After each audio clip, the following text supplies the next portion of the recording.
dear friends, dear students community, my learners community, मैं इसमें आज मैं कुछ बताऊंगा और ये जस्ट मैं मॉर्निंग वॉक से आया हूं 4 kilometres every day. This is my morning routine. So मैं आज सोचा कुछ मेरे लर्नर्स कम्युनिटी, मेरे स्टूडेंट्स कम्युनिटी के लिए कुछ करूं. तो ये है really I will give some tips on pronounce, जो कि मोस्ट ऑफ द जो लर्नर्स हैं वो कंफ्यूजिंग रहते हैं, दे समटाइम्स मेक मिस्टेक. तो जब हम पूछते हैं, और sometimes it happens in everyday life, कि इंट्रोड्यूस योरसेल्फ, और आपका नाम है क्या, व्हाट्स योर नेम. और इंडियन लोग तो व्हाट्स योर गुड नेम भी बोलते हैं, जो कि good name is not the English counter part. हम वहां व्हाट इज योर नेम बोलेंगे. तो जब ये क्वेश्चन होता है, इजीली कोई भी सोचते हैं कि ये थोड़ा स्टैंडर्ड है, बोलते हैं कि my self is Ram, my self is Hari, my self is Sita, my self is Gita, thinking that this is the correct form of introducing yourself. But you need to understand that this is an ungrammatical sentence. This is grammatically not correct. So what you need to do here, you should say, rather instead of myself is Hari, myself is Gita, you should say I am Hari, I am Gita. और simply you can say as we have been instructed, पहले से हम जो सीखे हैं कि my name is Hari, my name is Ram, my name is Sita, my name is Gita, ये हम बोल सकते हैं. या सिंपली ये भी बोल सकते हैं I am Ram, I am Sita, like this आप बोल सकते हैं. अभी ये क्वेश्चन हुआ क्यों माई सेल्फ हम पहले यूज नहीं कर सकते. प्रोनाउन अलग अलग किस्म का है. तो जो माई सेल्फ है, my self is not a personal pronoun. ये क्या है? ये पर्सनल प्रोनाउन नहीं है. My self is a reflexive pronoun और otherwise known as emphasising pronoun. तो रिफ्लेक्सिव प्रोनाउन और एम्फसाइज प्रोनाउन को आप सब्जेक्ट के जगह पे नहीं रख सकते. सब्जेक्ट पे पर्सनल प्रोनाउन जैसे आई हो गया, वी हो गया, यू हो गया, राम हो गया, श्याम हो गया, ही हो गया, सी हो गया, ये सब पर्सनल प्रोनाउन है and they can be used as a subject. क्योंकि ये माई सेल्फ एक पर्सनल प्रोनाउन नहीं है, तो इसको हम सब्जेक्ट के हिसाब से यूज नहीं कर सकते.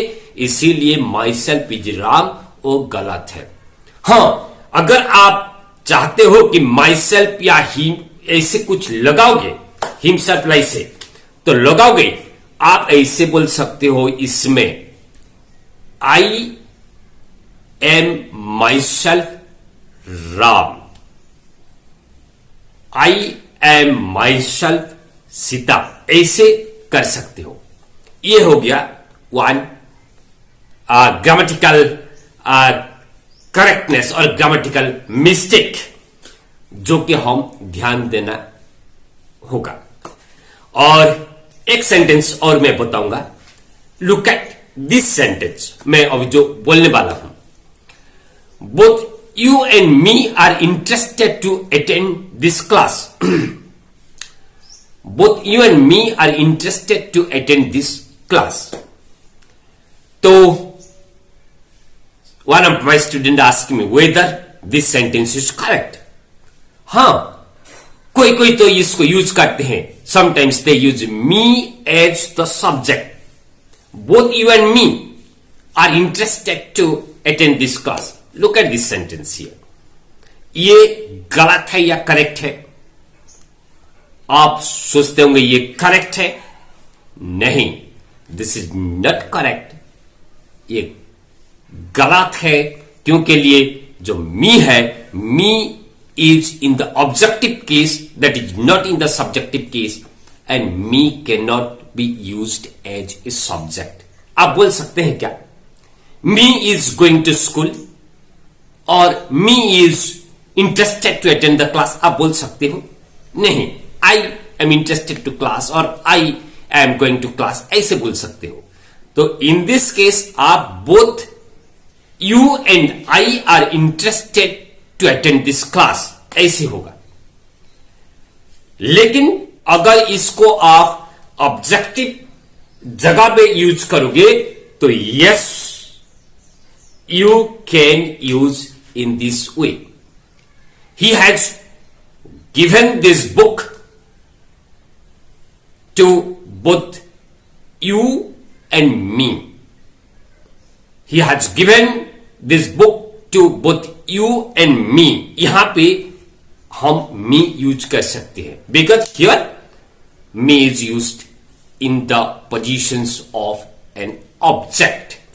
So in this way also you can know how this can be used, how this pronoun can be used. और एक between you and me who is better, ये करेक्ट है या नहीं, या between you and I who is more proficient.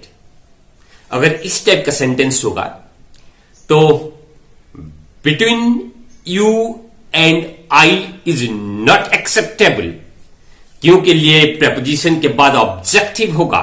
So it will be better between you and me who is proficient is the correct sentence.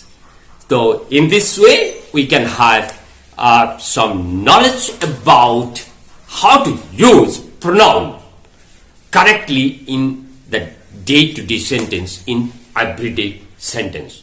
Thank you so much.